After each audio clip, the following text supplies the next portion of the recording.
The nose. It's a completely unique cone-like structure of flesh, bone, cartilage, and nerves. It sits right in the middle of the human face and is arguably a person's most identifiable feature. The nose also has a spiritual significance. The word nose and nose is the most blatant example of the connection between knowledge and nostrils. Other examples are more gruesome. The history of nasal mutilation can be tracked way back to the Dark Ages, and unfortunately still continues in some countries to this day. From the Quran, Surah 68:10-16.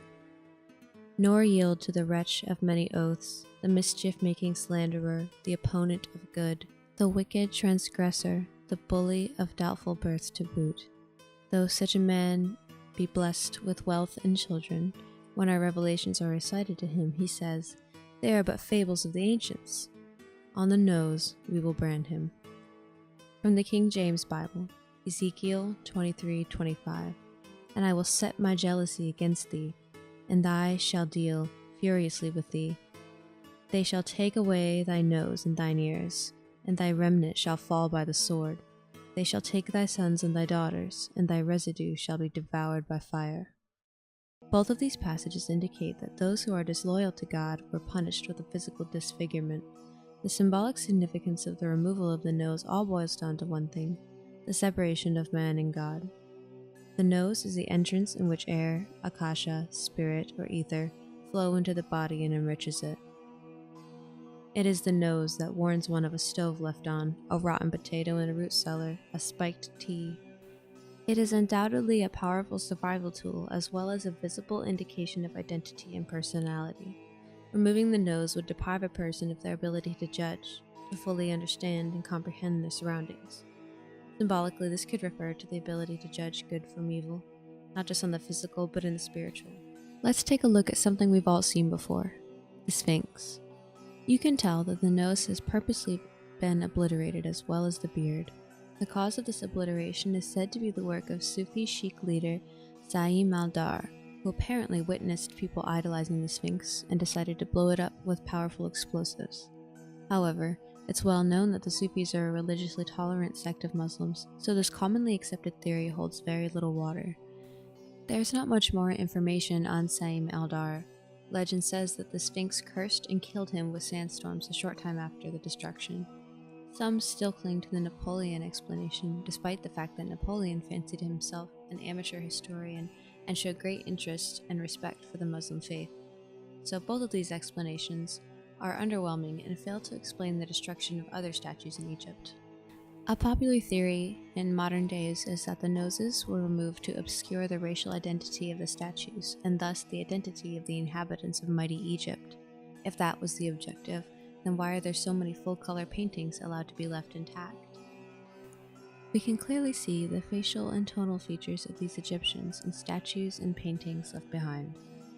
If there was some kind of agenda to simply destroy the true identity of the Egyptians, it would all be dust. From the book, The Gods of the Egyptians, we have a quote: "Unlike the foreigners, Syriac or otherwise, living in Egypt, the native Egyptians never converted to Christianity. It was the Syrian migration to Alexandria that constituted the bulk of the early Christians to Egypt." The destruction of noses on statues goes beyond Egypt and into ancient Greece and Rome. We see here that not only statues of gods, but members of the Caesar's own family were vandalized in this manner. Here, we can see a cross carved into the head of a statue, and here, the same icon on this Egyptian wall. It's understandable to assume that the missing noses on all these statues are due to accidental damage, erosion, or the instability of the material in which it was formed from. And that may be very true with some of these. However, some of these, I think, have a different story. When we look into the etymology of the word nose, we get a very interesting definition. Nose. To put the nose out of joint. This common expression to signify that a new favorite has displaced the old, or that a newcomer has rendered the welcome of one who preceded him less warm than formerly, has no reference to the nasal organ.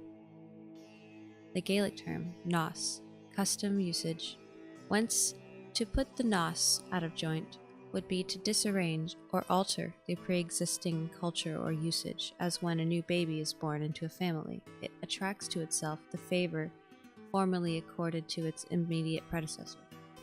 When it comes to noses and gnosis, there is an undeniable link. No one person has all the answers, but what any honest researcher can realize is that we have lost the knowledge of something so fundamental as our history. These statues are truly a symbol of our current state of mind unless we pull back the veil. Thanks for watching. Keep an eye out for more content as we're always learning. Until next time. Let go of everything you think to be true.